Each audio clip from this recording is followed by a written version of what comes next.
రైతు రుణమాఫీపై జనంలోకి వెళ్లాలని ప్లాన్ చేసింది కాంగ్రెస్. ఇందులో భాగంగానే కాసేపట్లో ప్రజాభవన్లో PCC chief CM Revanth Reddy అధ్యక్షతన కార్యవర్గం భేటీ అవుతోంది. ఈ మీటింగ్ కు మంత్రులు, ఎమ్మెల్యేలు, పీసీసీ వర్కింగ్ ప్రెసిడెంట్లు, జనరల్ సెక్రటరీలు అటెండ్ కానున్నారు. ప్రభుత్వం ఏర్పాటైన తర్వాత తొలిసారి ప్రభుత్వం పార్టీ సమన్వయంపై చర్చించేందుకు సీఎం రేవంత్ రెడ్డి సమావేశమవుతున్నారు. పార్టీ కార్యక్రమాలు ప్రజల్లోకి తీసుకెళ్లడం, రుణమాఫీ సంబరాలను ఎలా చేయాలన్న దానిపై నేతలకు దిశానిర్దేశం చేయనున్నారు సీఎం రేవంత్. మరోవైపు స్థానిక సంస్థల ఎన్నికలు, పెండింగ్ లో ఉన్న నామినేటెడ్ పదవులు, కార్పొరేషన్ చైర్మన్ల అంశంపై కూడా చర్చించే అవకాశం ఉంది. ఇక దీనికి సంబంధించి మరిన్ని అప్డేట్స్ రాజు లైవ్ లో అందిస్తారు. రాజు, పీసీసీ కార్యవర్గ సమావేశం ఎజెండా ఏంటి? Thank you Sravanthi. మరికాసేపట్లో ప్రజాభవన్లో కీలకమైన సమావేశం జరగనుంది. ఇటు ప్రభుత్వం, పార్టీ రెండు అంశాలకు సంబంధించిన పైన ప్రజాభవన్లో ఒక కీలకమైన సమావేశం కొనసాగుంది. ఇది PCC chief CM Revanth Reddy అధ్యక్షతన జరిగే సమావేశానికి ఇటు మంత్రులు, ఎమ్మెల్యేలు, అదేవిధంగా పార్టీకి సంబంధించిన వర్కింగ్ ప్రెసిడెంట్లు, జనరల్ సెక్రటరీలు, డీసీసీ ప్రెసిడెంట్లు, ఇక సీనియర్ నేతలు వీళ్ళందరూ హాజరు కాబోతున్నారు. ఎందుకంటే కాంగ్రెస్ పార్టీ తెలంగాణలో ఒక అధికారంలోకి వచ్చిన తర్వాత ప్రజాభవన్లో ఇంత పెద్ద ఎత్తున సమావేశం ఇప్పటి వరకు సీఎం రేవంత్ రెడ్డి అధ్యక్షతన నిర్వహించలేదు. మొదటిసారిగా ఈ సమావేశాన్ని నిర్వహించబోతున్నారు. ఎందుకంటే రేపటి నుంచి రుణమాఫీ కార్యక్రమాన్ని తీసుకురాబోతున్నారు. 1,00,000 లోపు ఉన్న రుణమాఫీలు రేపటి నుంచి మొదలు కాబోతున్నాయి. తర్వాత 2 లక్షలు అంటే విడతల వారీగా నిర్వహించాలని, దానికి సంబంధించి రుణమాఫీ చేయాలని ప్రభుత్వం భావిస్తుంది. అయితే రేపటి నుంచి జరగబోయే రుణమాఫీకి సంబంధించి జరుగుతుంది కాబట్టి ఎలా కార్యక్రమాలు, సంబరాలు కార్యక్రమాలు ఎట్లా నిర్వహించాలనే దానిపైన చర్చించే అవకాశం ఉంటుంది. దాంతోపాటు 6 నెలల కాలంలో ప్రభుత్వం తీసుకొచ్చిన గ్యారంటీలు అమలుకు సంబంధించిన అంశాలపైన కూడా చర్చించే అవకాశం ఉంది. ఇప్పటి వరకు 6 నెలల కాలంలో ప్రభుత్వం చాలా గ్యారంటీలను అమలు చేసింది. ప్రధానంగా ఆర్టీసీ, మహిళలకు ఆర్టీసీ ఉచిత బస్సు ప్రయాణం కావచ్చు, అదేవిధంగా 200 యూనిట్ల ఉచిత కరెంటు కావచ్చు, దాంతోపాటు 500 రూపాయలకే గ్యాస్ సిలిండర్ కావచ్చు.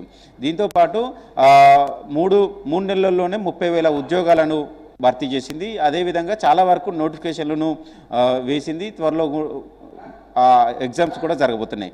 అయితే ఇటు నిరుద్యోగుల అంశం కావచ్చు, మిగతా అన్ని అంశాలకు సంబంధించిన వాటిపైన చర్చించే అవకాశం ఉంటుంది. దాంతోపాటు ప్రధానంగా కార్పొరేషన్ పదవులను మొన్న రీసెంట్గా 35 కార్పొరేషన్ పదవులను నేతలకు కట్టబెట్టారు.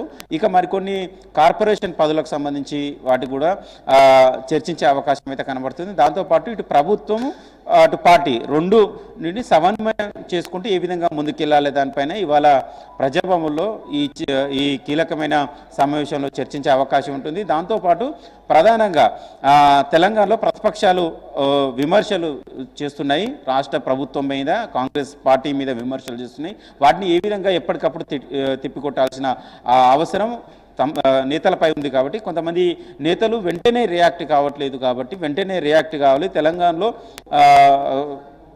ప్రతిపక్షాలు చేస్తున్న విమర్శలను తిప్పికొట్టడంలో నేతలు, కాంగ్రెస్ సంబంధించిన నేతలు కావచ్చు, ప్రభుత్వంలో ఉన్న మంత్రులు కావచ్చు, అదేవిధంగా మిగతా ఎమ్మెల్యేలు కావచ్చు, వెంటనే రియాక్ట్ కావట్లేదు. కాబట్టి వెంటనే వాటిని తిప్పికొట్టాలని కూడా ఇవాళ ఆ సమావేశంలో చర్చించే అవకాశం ఉంటుంది. దాంతోపాటు స్థానిక సంస్థలు త్వరలోనే తెలంగాణలో స్థానిక సంస్థలు ఎన్నికలు జరగబోతున్నాయి. ఇప్పటికే మొన్న 2 రోజుల క్రితం సీఎం రేవంత్ రెడ్డి అధ్యక్షతన సెక్రటరియట్లో దానికి సంబంధించిన చర్చ కూడా కొనసాగింది.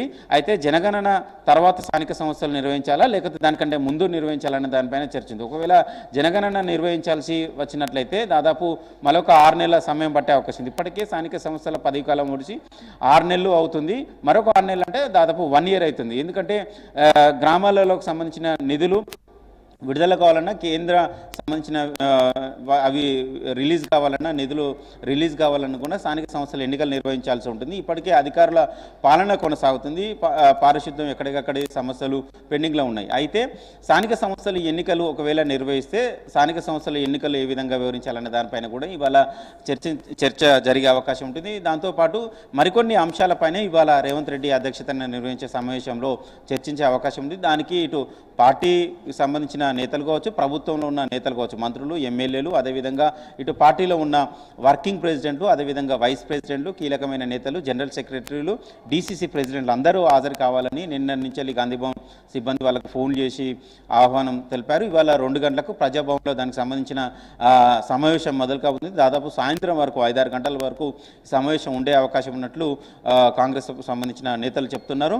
పార్టీ కావచ్చు, ప్రభుత్వం కావచ్చు, రెండింటిని సమన్వయం చేసుకుంటూ ఏ విధంగా ముందుకెళ్ళాలి, ప్రభుత్వం చేపడుతున్న సంక్షేమ పథకాలు కావచ్చు, అమలు చేస్తున్న గ్యారెంటీలను కావచ్చు, జనాల్లోకి తీసుకెళ్లే విషయంలో కావచ్చు, అదేవిధంగా కొన్ని జిల్లాల్లో చాలా వరకు సమస్యలు ఉన్నాయి కాబట్టి ఆ సమస్యలను మంత్రుల దృష్టికి తీసుకొచ్చి వాటిని సాల్వ్ చేసే విషయంలో ఎమ్మెల్యేలు కావచ్చు, జిల్లాకు సంబంధించిన నేతలు కావచ్చు కూడా చొరవ చూపాల్సి ఉంటుంది. రెండింటిని సమన్వయం చేసుకుంటూ ఏ విధంగా ముందుకు వెళ్ళాలి అనే దానిపైన PCC chief CM Revanth Reddy నేతలకు ఒక దిశానిర్దేశం చేసే అవకాశం ఉంది. ఇప్పటికే జిల్లాలకు సంబంధించిన నేతలంతా హైదరాబాద్కు చేరుకున్నారు. మరి కాసేపట్లో ప్రజాభవన్కు చేరుకోబోతున్నారు. 2 గంటలకు ఈ సమావేశం మొదలు కాబోతుంది. శ్రవంత్.